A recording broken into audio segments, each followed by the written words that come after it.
मान लोगे हमारा इलाज पार्लियामेंट में है।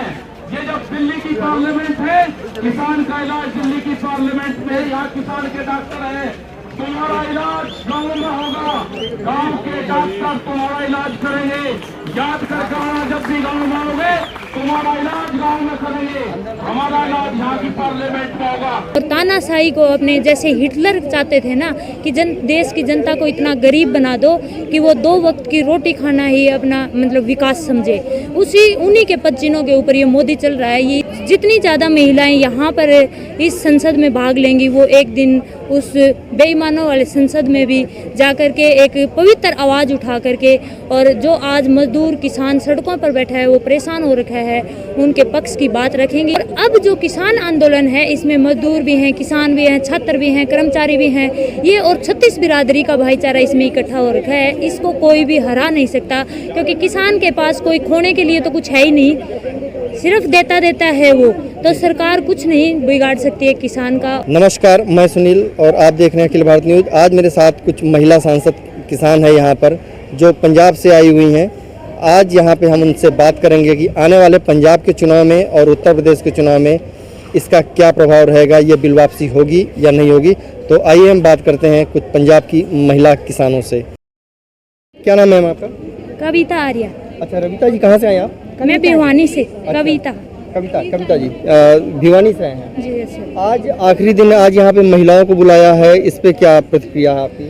आज हमारा अविश्वास प्रस्ताव पारित करने का मुद्दा है, और वो हम सरकार के खिलाफ अविश्वास प्रस्ताव पारित करने के लिए यहाँ किसान महिला संसद है। आखिरी दिन महिलाओं को मौका दिया गया है। एक दिन पहले भी था महिलाओं का, क्योंकि महिलाएं बॉर्डरों के ऊपर कंधे से कंधा मिला करके काम कर रही हैं। तो क्योंकि महिलाएं हमारी संसद में भी जाती हैं, तो जितनी ज़्यादा महिलाएं यहाँ पर इस संसद में भाग लेंगी, वो एक दिन उस बेईमानों वाले संसद में भी जाकर के एक पवित्र आवाज़ उठा करके, और जो आज मजदूर किसान सड़कों पर बैठा है, वो परेशान हो रखा है, उनके पक्ष की बात रखेंगी और इनको मुंह तोड़ जवाब देंगी। आने वाले उत्तर प्रदेश चुनाव हैं।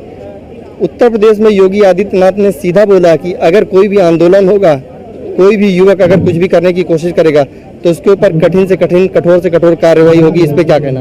क्या है, आपने देखा होगा पीछे मुजफ्फरनगर में काफ़ी मुसलमानों को मरवाने को उनको आदत पड़ी हुई है कि कभी धर्म के नाम पर, कभी जाति के नाम पर, और यूपी में तो खास करके हिंदू मुस्लिम का इतना कट्टर वो जहर भर रखा है लोगों के अंदर।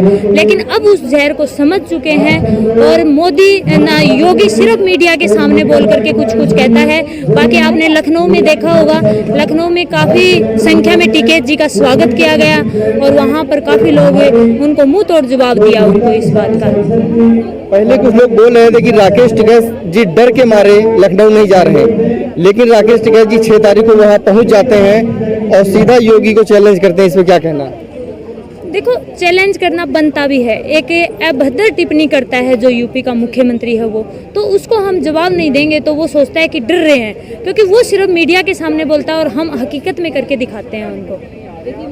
तो आपको लगता है कि उत्तर प्रदेश में आने वाले चुनाव में ये किसान जो भी बॉर्डर पे बैठे हुए हैं, उत्तर प्रदेश जाने की तैयारी कर रहे हैं, तो आपको लगता है कि यहाँ से छोड़ के जाएंगे, वो लखनऊ जाएंगे या अभी गाजीपुर बॉर्डर में ही रहेंगे?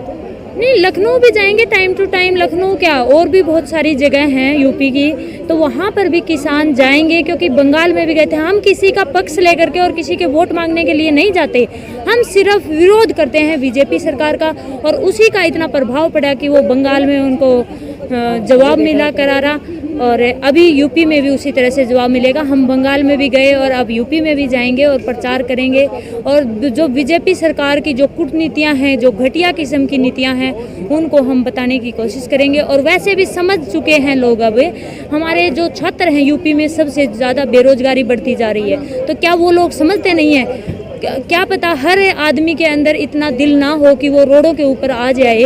जैसे अब एक कर्मचारी है, वो कर्मचारी रोड के ऊपर आ जाए तो उसकी तो नौकरी खो देते हैं, ये उनको बच्चों को मतलब टाइम नहीं देते, उनको सस्पेंड कर देते हैं। लेकिन किसान का क्या बिगाड़ सकते हैं? इसीलिए किसान आंदोलन सक्सेस है कि ये अपनी पूरी सरकार की बाधाओं को तोड़ते हुए आगे की तरफ बढ़ रहा है, और हमारी जीत पक्की होगी और जीत हो चुकी। जो आपने पैरेलल मतलब संसद चला सकते हैं तो जीत में क्या कसर है अब? लेकिन आपने देखा होगा पहले सीए और एनआरसी का जो विरोध कर रहे थे, उनकी संपत्ति जब्त की गई, उनकी संपत्ति को कुड़क किया गया है। उसी तरह सरकार बोल रही है कि आने वाले टाइम पे अगर कोई किसान आंदोलन को लेके अगर यहाँ पे कुछ भी करता है तो उसके साथ भी वही सलूक किया जाएगा। देखिए वो चीज़ थी, वो एक धर्म के नाम पर लगाओ या फिर एक किसी बिरादरी टाइप की लगाओ, वो इस तरह का मूवमेंट था। और अब जो किसान आंदोलन है इसमें मजदूर भी हैं, किसान भी हैं, छात्र भी हैं, कर्मचारी भी हैं, ये और 36 बिरादरी का भाईचारा इसमें इकट्ठा हो रखा है। इसको कोई भी हरा नहीं सकता, क्योंकि किसान के पास कोई खोने के लिए तो कुछ है ही नहीं, सिर्फ देता है वो। तो सरकार कुछ नहीं बिगाड़ सकती है किसान का। और किसान इसी तरह से, किसान की जब भी लड़ाई हुई है, चाहे आप इंडिया में हुई हो या बाहर की किसी भी कंट्री में हुई हो, किसान की हमेशा जीत हुई है और ये हमेशा जीत होगी। आगे भी कभी आने वाले टाइम में ऐसे आंदोलन होंगे तो जरूर जीत होगी किसान को। आपको लगता है कि ये 2022 के चुनाव के पहले आंदोलन खत्म हो जाएगा, आपकी मांगे मान ली जाएंगी, कानून वापस हो जाएगा? वैसे इस चीज़ को हम कोई ज़्यादा टिप्पणी नहीं कर सकते, वो सरकार बात कर रहा हूँ। क्या आप उम्मीद है कि मतलब आने वाले 2022 के चुनाव अब भी हमें पता चल गया है कि हम जीते हुए हैं और सरकार हारी हुई है, लेकिन सरकार सिर्फ अपना नाक का सवाल बना करके और तानाशाही को अपने, जैसे हिटलर चाहते थे ना कि देश की जनता को इतना गरीब बना दो कि वो 2 वक्त की रोटी खाना ही अपना मतलब विकास समझे, उन्हीं के पदचिन्हों के ऊपर ये मोदी चल रहा है। ये सोचता है कि जनता अपने आप बैठी रहेगी रोडों पर और ये इतनी गरीब होती जाएगी, क्योंकि जो भी नौकरी ये नहीं लगा रहे, तो जो बच्चे हैं वो कोरोना काल में 2-3 साल से छोटे बच्चों की पढ़ाई गायब होगी तो वो अब स्कूल में नहीं जाना चाहेंगे। तो ये इस तरह से हमारे लोगों को दबाने की कोशिश कर रहे हैं, लेकिन कमेरा वर्ग हमेशा दबेगा नहीं, ये अपनी कमाई के ऊपर विश्वास रखता है और ये जीतेगा। हम लड़ेंगे, जीतेंगे। बहुत बहुत शुक्रिया हमसे बात करने के लिए, थैंक यू। बताइए, नाम बताइए आप अपना। मेरा नाम संतोष देसवाल। अच्छा, कहाँ से हैं आप? भिवानी से, हरियाणा से। अच्छा, हरियाणा से। क्या कहना चाहते हैं आप? हम ये कहना चाह रहे हैं, ये जो मोदी की जनता विरोधी नीतियां हैं, ये काले कानून है, एमएसपी की गारंटी है, और जो ये 2000 कहता था 2 लाख को रोजगार दूंगा, ये इसके जितने भी वादे थे, जुमले थे, वो फैल हो चुके हैं। और हम यहाँ अपनी जो संसद है, महिला संसद, इसमें किसानों के और जो बेरोजगारी फैली हुई है उसके प्रति आवाज़ उठाएंगे।